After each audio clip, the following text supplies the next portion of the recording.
सांभर की रेतीली जमीन पर एक राजा की कहानी, जिसने अप्सरा की खातिर स्वर्ग तक का रास्ता नाप लिया। प्यार की वो आग जो दिल को जलाए और धोखे का वो तूफान जो सब कुछ बहा ले जाए। क्या तुमने कभी सोचा कि एक इंसान स्वर्ग की अप्सरा से शादी कर सकता है? और अगर कर ले तो उसकी कीमत क्या होगी? ये कहानी है राजा गंगाराव की, जो प्यार में जीता, मगर एक ऐसी शर्त ने उसकी जिंदगी को उलट पुलट कर दिया कि न स्वर्ग रहा न धरती। आखिरी सांस तक वो बस एक नाम पुकारता रहा, उर्वशी। तैयार हो, क्योंकि ये कहानी तुम्हें हंसाएगी, रुलाएगी और आखिरी ट्विस्ट तुम्हारे होश उड़ा देगा। 7वीं सदी का जमाना। राजस्थान की मरुभूमि में सांभर की धरती पर राजा गंगाराव चौहान का राज था। गंगाराव कोई साधारण राजा नहीं था भाई। चेहरा ऐसा कि चांद भी शर्मा जाए, टकट्टा, और तीर कमान में ऐसा निशाना कि पत्ते को भी छेद दे। युद्ध में दुश्मन उसका नाम सुनते ही कांप जाते थे और प्रजा के लिए वो भगवान से कम नहीं था। दयालु, न्यायी और शिकार का ऐसा शौकीन कि जंगल में घोड़े दौड़ाते वक्त हवा भी उसका पीछा करती थी। उसके पास सब कुछ था, विशाल सेना, भरा पूरा खजाना और सांभर का वैभव। लेकिन एक कमी थी जो रात दिन उसे सताती थी। राजा रानी को औलाद नहीं थी। रानी सूरज कुंवरी हर रात मंदिर में माथा टेकती, मन्नतें मांगती, हे भगवान, ये राजपाट किस काम का जो वारिस ही ना हो। गंगाराव भी चुपके से मंदिर की सीढ़ियों पर बैठकर सूरज कुंवरी की प्रार्थना सुनता और मन ही मन दुखी होता। एक दिन गंगाराव शिकार के लिए निकला। जंगल की हरी भरी वादियों में वो अपने घोड़े पर सवार तीर कमान लिए दौड़ रहा था। लेकिन शिकार का जोश ऐसा कि वो अपनी टोली से बिछड़ गया। धूप चढ़ रही थी, प्यास ने गला सूखा दिया। चारों तरफ सिर्फ पेड़ और झाड़ियां। गंगाराव ने आसमान की ओर देखा और बड़बड़ाया, हे भगवान, तू ही बता, पानी कहाँ मिलेगा? तभी उसकी नजर आसमान पर पड़ी। ढेर सारे रंग बिरंगे पक्षी एक जगह मंडरा रहे थे। गंगाराव के दिमाग में बिजली सी कौंधी। अरे, जहां पक्षी हैं वहां पानी तो होगा ही। उसने घोड़े की रस्सी खींची और उसी दिशा में दौड़ा दिया। कुछ ही देर में वो एक खूबसूरत सरोवर के पास पहुंच गया। सरोवर का पानी इतना साफ कि नीचे की मछलियां तक नजर आ रही थीं। ऊपर पक्षी चहचहा रहे थे और हवा में एक अजीब सी मस्ती थी। गंगाराव ने जैसे ही सरोवर की ओर नजर डाली, उसका दिल धड़क गया। वहां 4 अप्सराएं नहा रही थीं, एक से बढ़कर एक खूबसूरत। उनके चेहरों की चमक चांद को भी मात दे रही थी। हंसते खिलखिलाते वो एक दूसरे पर पानी की छींटे मार रही थीं, जैसे कोई स्वर्ग का नजारा धरती पर उतर आया हो। उनके कपड़े सरोवर के किनारे एक पत्थर पर रखे थे और उनकी हंसी की आवाज जंगल में गूंज रही थी। गंगाराव की नजर सबसे छोटी अप्सरा पर पड़ी। उसकी आंखें ऐसी कि मानो काले बादलों में बिजली चमक रही हो। उसका नाम था उर्वशी। गंगाराव का दिल उसकी एक झलक में ही हार गया। उसने सोचा, ये तो स्वर्ग की रानी है, इसे तो मैं अपनी रानी बनाऊंगा। लेकिन अप्सराएं कोई साधारण लड़कियां थोड़ी थीं। वो थीं इंद्रलोक की निवासी। गंगाराव ने दिमाग दौड़ाया और एक शरारती प्लान बनाया। गंगाराव ने चुपके से घोड़े को एक पेड़ से बांधा और पेड़ों की आड़ लेकर सरोवर के किनारे पहुंच गया। वहां रखे अप्सराओं के वस्त्र उसने झट से उठा लिए। जैसे ही वो पीठ फेर कर जाने लगा, पहाड़ी अप्सराओं की नजर अपने कपड़ों पर पड़ी। उनकी हंसी एकदम रुक गई और चेहरों पर घबराहट छा गई। चारों ने अपने शरीर को पानी में छिपाया, सिर्फ सिर बाहर रखकर गंगाराव की ओर देखने लगी। सबसे बड़ी अप्सरा, जिसका नाम था तिलोत्तमा, ने हाथ जोड़कर कहा, हे राजन, हम इंद्रलोक की अप्सराएं हैं, यहाँ स्नान करने आई थीं। हमारे वस्त्र ले जाकर तुम हमारी लाज पर संकट डाल रहे हो। कृपा करके हमारे कपड़े लौटा दो। हम बिना कपड़ों के स्वर्ग कैसे लौटेंगी?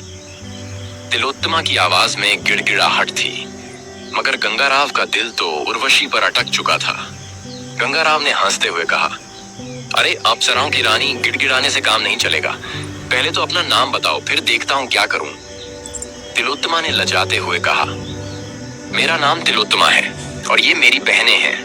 बाकी 3 अप्सराएं भी गंगाराव को टकटकी लगाए देख रही थीं, लेकिन उर्वशी की आंखें तो जैसे गंगाराव के दिल में तीर चला रही थीं। गंगाराव ने शरारत भरे अंदाज में कहा, सुना है इंद्रलोक की अप्सराएं नाच गाने में उस्ताद होती हैं। अगर तुम चाहती हो कि मैं तुम्हारे वस्त्र लौटाऊं, तो पहले मुझे एक गाना सुनाओ। तिलोत्तमा ने ठंडक भरी सांस लेते हुए कहा, राजन, पहले वस्त्र दो, फिर हम गाना भी सुनाएंगी। लेकिन गंगाराव कहाँ मानने वाला था। उसने हंसकर कहा, नहीं नहीं, सिर्फ गाना नहीं चलेगा। मेरी एक शर्त है। ये जो तुम सबसे छोटी अप्सरा है, इसका नाम बताओ और मैं इसे अपनी रानी बनाना चाहता हूँ। चारों अप्सराएं एकदम चुप। तिलोत्तमा ने गहरी सांस ली और बोली, इसका नाम उर्वशी है और ये इंद्रलोक की शान है। इसे हम तुम्हारे हवाले नहीं कर सकते। राजा इंद्र हमें सजा देंगे, लेकिन अगर तुम चाहो तो हम तीनों में से किसी को चुन लो। गंगाराव का दिल तो उर्वशी पर ही अटक गया था। उसने कहा, नहीं, मुझे तो उर्वशी चाहिए। तुम चाहो तो मुझे इंद्रलोक ले चलो। मैं वहां जाकर राजा इंद्र से खुद बात करूंगा। अप्सराओं ने देखा कि गंगाराव टस से मस नहीं हो रहा। आखिरकार उन्होंने उसकी बात मान ली। गंगाराव ने कसम खाकर वस्त्र लौटा दिए और अप्सराएं उड़न खटोले पर उसे अपने साथ स्वर्गलोक ले गईं। गंगाराव का दिल जोर जोर से धड़क रहा था। वो सोच रहा था, हे भगवान, ये तो सपने जैसा है। मैं स्वर्ग जा रहा हूँ और वो भी उर्वशी के साथ। स्वर्गलोक के दरवाजे पर उड़न खटोला रुका। चारों अप्सराओं ने गंगाराव को गवैये का भेष दिया और खुद नाचने वालियों का रूप धरा। राजा इंद्र की सभा में वो पहुंचे जहां चारों अप्सराएं नाचने लगीं। उनका नाच ऐसा कि सारा स्वर्गलोक झूम उठा। गंगाराव ने भी गाना शुरू किया और उसकी आवाज में ऐसी जादूगरी थी कि इंद्र की सभा तालियों से गूंज उठी। नाच गाना खत्म होने पर राजा इंद्र ने गंगाराव को बुलाया और बोले, तेरे गाने ने हमारा दिल जीत लिया। बोल, क्या इनाम चाहिए?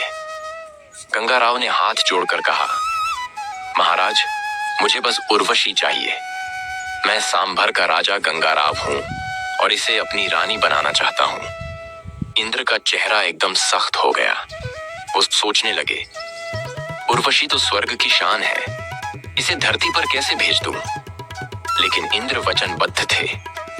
उन्होंने उर्वशी की ओर देखा और उर्वशी की आंखों में गंगाराव के लिए प्यार साफ दिख रहा था।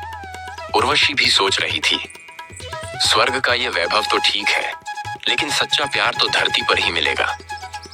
आखिरकार इंद्र ने कहा, ठीक है, मैं उर्वशी को तुम्हें देता हूं, लेकिन 3 शर्तें हैं। पहली, उर्वशी सिर्फ घी का आहार लेगी। दूसरी, उसके 2 प्यारे मेष हमेशा उसकी चारपाई के पास बंधे रहेंगे। और तीसरी, अगर उर्वशी ने तुम्हें कभी नग्न अवस्था में देख लिया तो वो उसी पल स्वर्ग लौट जाएगी। गंगाराव ने बिना सोचे शर्तें मान लीं। वो उर्वशी को लेकर धरती पर लौट आया। सांभर की जनता ने अपनी नई रानी को देखकर उत्सव मनाया। गंगाराव और उर्वशी का विवाह धूमधाम से हुआ और कुछ सालों में उनके 3 बेटे हुए, इंद्र, चंद्र और कलेंद्र। लेकिन स्वर्गलोक में गंधर्वों को उर्वशी का जाना रास नहीं आया। वो चाहते थे कि उर्वशी वापस लौटे। एक रात जब सांभर सो रहा था, गंधर्वों ने चुपके से उर्वशी के एक मेष को चुरा लिया। उर्वशी की नींद उसकी करुण पुकार से टूट गई। वो रोते हुए बोली, मेरे मेष को कौन ले गया? दूसरा मेष भी चिल्लाने लगा। गंगाराव का दिल टूट गया। वो बिना कुछ सोचे नग्न अवस्था में ही गंधर्वों के पीछे दौड़ा। लेकिन ये गंधर्वों की चाल थी। तभी बिजली चमकी और उर्वशी ने गंगाराव को नग्न देख लिया। उसी पल उर्वशी स्वर्गलोक में गायब हो गई। गंगाराव पागल सा हो गया। वो जंगल जंगल, पहाड़ पहाड़ उर्वशी को ढूंढता रहा, लेकिन उसका कोई अता पता नहीं चला। आखिरकार वो टूटे दिल के साथ मर गया। उर्वशी के तीनों बेटों इंद्र और कलेंद्र ने अपने पिता की विरासत को संभाला। इंद्र ने इंदौर बसाया, चंद्र ने चंदेरी और कलेंद्र ने सांभर को संभाला। उनके वंशजों ने राजस्थान की धरती पर वीरता की नई गाथाएं लिखी। खासकर कलेंद्र के वंशज कुंवर पाल सिंह और उनके बेटे उमर सिंह ने सांभर और ददरेवा को जीतकर अपनी शान बढ़ाई। उमर सिंह की रानी ने 3 बच्चों को जन्म दिया, जोरावर सिंह, जेवर, नेवर सिंह और बेटी छबील दे, ये नई पीढ़ी राजस्थान की वीर भूमि की कहानी को और आगे ले गई। और इस तरह जेवर सिंह के जीवन में आया वो पहला मोड़। लेकिन क्या ये सिर्फ शुरुआत थी, या इसके पीछे छुपा है एक ऐसा रहस्य जो उसकी पूरी दुनिया बदल देगा? नेवर कौन था? उसका असली चेहरा क्या था? क्या जेवर सिंह को मिलेगी वो शक्ति जिसके पीछे सदियों से लोग पागल हैं? जानने के लिए देखिए अगला भाग, जेवर सिंह और नेवर, गद्दारी या वफादारी। अगर वीडियो पसंद आई हो तो वीडियो को लाइक करें, अपने खास लोगों तक पहुंचना न भूलें, और अगर आपने अभी तक हमारे चैनल को सब्सक्राइब नहीं किया तो अभी सब्सक्राइब करें, क्योंकि ऐसी कहानियां आपको कहीं और नहीं मिलेंगी। ऋषा ज्ञान गंगा चैनल पर, जहां हर कहानी इतिहास से ज्यादा जिंदा है। अगला भाग आ रहा है जल्द ही, मत भूलिए। असली रहस्य तो अब शुरू हुआ है।